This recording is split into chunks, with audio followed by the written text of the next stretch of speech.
Mwiriwe neza nshuti za Gitira family, ndabaramukije kuri iyi tariki ya 17 z'ukwezi kwa kabiri 2021. Turibuka umwaka ushize umukunzi wacu, inshuti yacu, umuhanzi, umusanyi w'imitima, umutagatifu Kizito Mihigo, intwari y'u Rwanda, atabarutse azira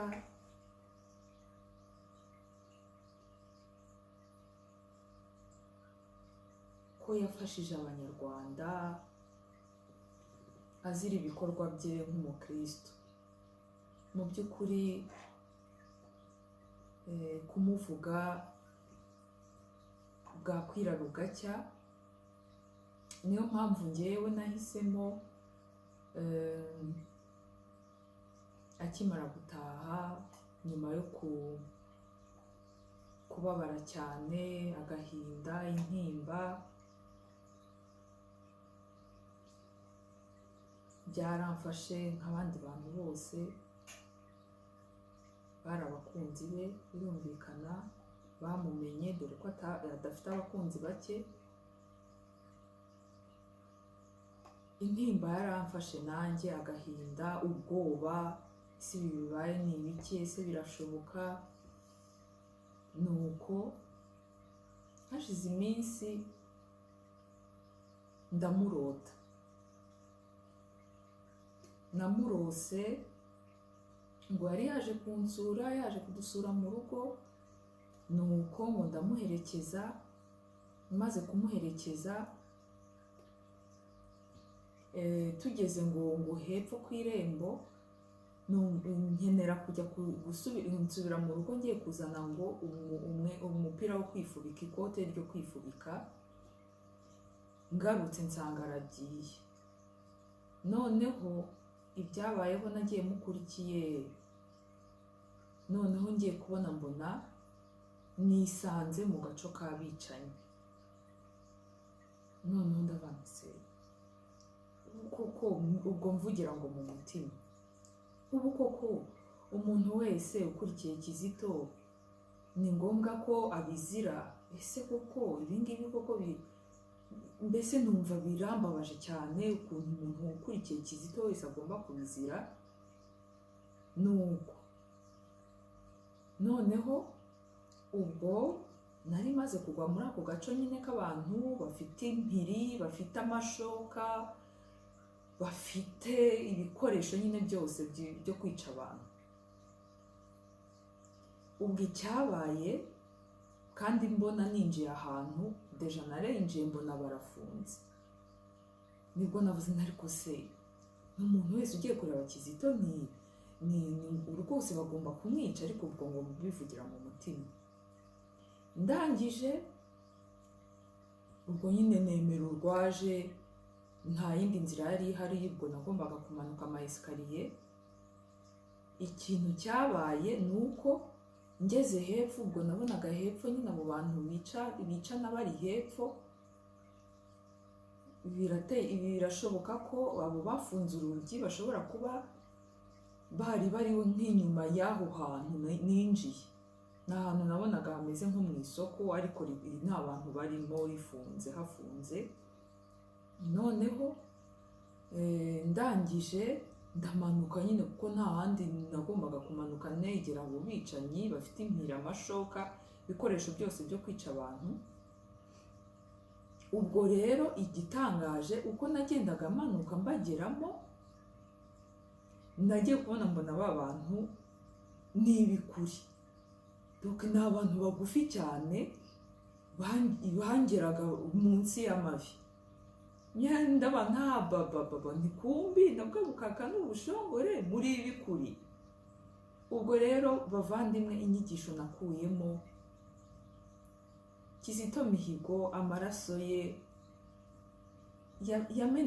yamenekeye abantu bose, no kubicanyi yabagezeho. n'abantu b'abicanyi bafite umutima mubi ntabwo kwicana ari ugufata umuntu ukamurasa cyangwa ukamutema, no mu mutima wabitekereza, wabigambiriye nuko. Ubwo rero izo nzozi zampaye imbaraga. Nyuma y'izo nzozi rero nabaye nk'ugira iyerekwa, ariko ntabwo nari nsinziriye, naragendaga, nari mu mayira. Noneho kuko nifuzaga kugira nk'ikintu nakorera Kizito, ntongeye gusubira inyuma cyane. Kizito Mihigo twararirimbanye, njye muzi muri korali, muzi mu makorali atandukanye acuranga anaririmba. Nuko hari korali rero twaririmbanyemo by'umwihariko. Nuko ubwo rero ndabanise ni nka kado namuha y'indirimbo, donc ayo magambo natangira guhimba, nashakisha amagambo akabura. Ubwo rero sinzi ukuntu amagambo yaje nyuma yo kubona za nzozi. Natangiye kumva ikintari kimeze nk'iyerekwa. Nabaga ndimo kugenda, ndi kujya ku kazi, cyangwa se ndi gutaha ku kazi, cyangwa se ndi mu kazi, nkumva biraje, haje message, ubundi nkabona n'amashusho. Donc ubwa mbere nabonye amashusho Kizito Mihigo nyine azamutse ava mu isi, mbona urwererane nyine mu ijuru, azamuka aragenda, agera abamarayika baramuzamura bamugeza kuri Yezu. Nuko noneho ngo Yezu ubwo nyine ahita amuhinanga, ati mwana wanjye, ati ngwino umpobere, ngwino ngwemo. Nuko amuhinanga, aratangira aramucurangira. Nuko ubwo rero nyine mbona Kizito yihengetse kuri Yezu. Murabona ukuntu ntuza Yohani yihengekaga kuri Yezu gutya nyine amuri iruhande, niko nabonaga Kizito Mihigo nawe ari kwihengeka kuri Yezu, ubona yishimye, uruhanga rwe rurabagirana. Noneho Yezu rero ubwo nibwo yahise nyine amuhinanga, Kizito nyine nawe Kizito aratangira aramucurangira. Ndi kubibona iyo image ngenda nkabona iraje, ndabana rero ibi bintu se ni iki nabikoramo? Ibi bintu reka uko ndi kubibona gutya mbyandike. Ndabyandika. Nuko rero biza kuvamo indirimbo y'ibitero 6. Numva ndishimye.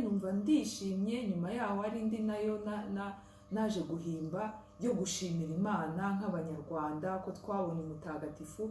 Nyuma y'icyo gihe numvishe umutima wanjye wuzuye ibyishimo, wuzuye amahoro, wuzuyemo kubabarira. Kwa kuntu yavuga ati mubabarire n'abandi n'abagize uruhare mu gupfa kwe, Mana Nyagasani bababarire. Ntangira sasa kubabarira noneho.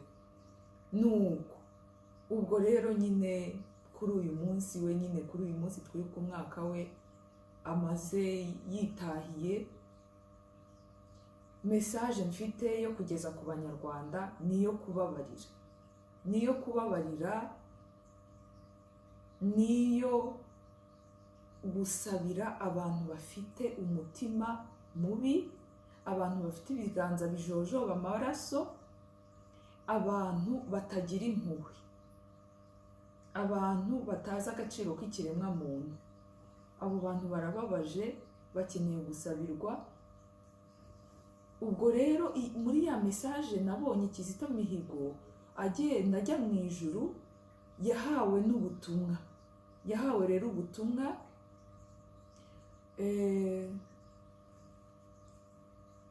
yahawe umurimo wo kuririmba no gususurutsa mu ijuru. Mu ijuru yawaboneye uwo murimo.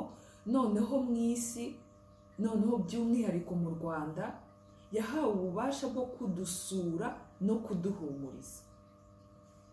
nuko rero nyine kandi ku bantu bose nta igihe ni iki, nta muntu wavuga ati rwose si ubu koko njye igihe byarenze naracumuye nakoze ibirenze njye ntabwo Imana yambabarira. Igihe ni iki ngiki kugira ngo na wa wundi wiyita ngo ni umunyabyaha tukutuku, yewe n'abagize uruhare mu kumwica, igihe ni iki kugira ngo mutege ijwi Kizito Mihigo, mutagatifu Kizito Mihigo azanye muri aka kanya. Afite indamutso y'amahoro, afite indamutso y'ibyishimo, afite indamutso y'urukundo, afite indamutso y'imbabazi. Natwe rero inshuti ze, ababyemera, iyo ntuze yaradusabye urwo rukundo, ayo mahoro, izo mbabazi zaradusabye. Natwe rero niyo mpamvu ndi kuzisakaza no ku bandi. Ubwo rero kuri uyu munsi, kuri iyi tariki ya 17 z'ukwezi kwa kabiri 2021, nifuje ko iyo ndirimbo ari bwo yasohoka, noneho ikaza ije kuba igisubizo cy'ibyo twibaza. Ubwo rero naho mu kanya ngiye kubanyurizaho iyo ndirimbo, ndimo no kuyiririmba. Murakoze.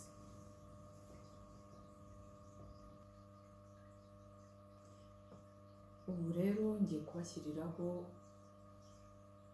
iyo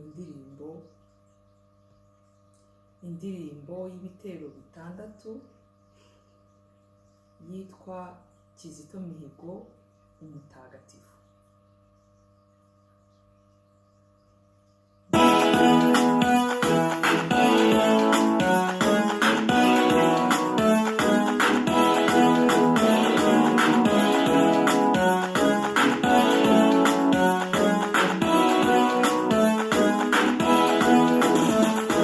Kizito Mihigo wateye ikirenge mu cya Yesu, wanzukire bw'isi wemera guca bugufi, aho wambara inkindi bahakwambikiye ubucocero bagerekaho no kukwica. Ukimara kuba ku isi wagororewe ijuru, abamarayika bahise bagusanganira, bagushyira Yesu nawe agushyira iruhande rwe, aguhinangura mucurangira. Kizito Mihigo intwari, Kizito Mihigo nyuma y'amahoro, Kizito Mihigo mutagatifu urayudusabira. Wihutiye kubwira Yesu aho udusize, ati mwana wanjye humura byose ndabireba, abatoteza abana banjye ngiye kubagira ibikoresho bazinukwe kugira nabi. Ubwo igitaramo mu ijuru cyarakomeje, kugeza n'uyu munsi kirahimbanyije. Wahawe umurimo wo kuririmba no gucurangira nyiri ibiremwa utagira iherezo. Kizito Mihigo intwari, Kizito Mihigo nyuma y'amahoro, Kizito Mihigo mutagatifu urayudusabira. Kizito Mihigo intwari, Kizito Mihigo nyuma y'amahoro, Kizito Mihigo mutagatifu urayudusabira. Wahawe ububasha bwo kudusura no kuduhumuriza, wahawe ububasha bwo guhindura ibitagenda mu Rwanda, wahawe kurandura urwango mu mitima y'Abanyarwanda, ntubahurize mu rukundo. Ubu Rwanda rugiye kuba paradiso, kuko rufite umuvugizi mu ijuru Kizito Mihigo. N'urwango umusanzu wawe